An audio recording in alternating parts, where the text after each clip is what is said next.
Tip 1 కోసం ఇంతకు ముందు రీల్‌ని చూడండి. Tip 2 full listening practice. మీ పిల్లలు ఏదైనా చెప్పాలనుకుంటున్నప్పుడు లేదా మాట్లాడుతున్నప్పుడు మీరు ఐ కాంటాక్ట్‌ని మెయింటైన్ చేయండి.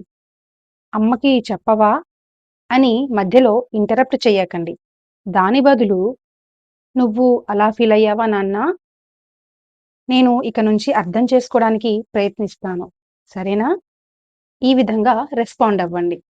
ఇలా చేయడం వల్ల మీ పిల్లలు మీ దగ్గర ఎమోషనల్‌గా సేఫ్‌గా ఫీల్ అవుతారు. డియర్ మదర్స్, నేను Anusha, early educator and parenting coach, founder of అనుగ్రహ ఎడు మీడియా. థర్డ్ టిప్ కోసం అనుగ్రహ ఎడు మీడియాని ఫాలో చేయండి. లిజనింగ్ అని కామెంట్ చేయండి. ఈ రీల్ ఏ మదర్‌కైతే నీడ్ ఉందో ఆ మదర్‌కి ఫార్వర్డ్ చేయండి. Thank you.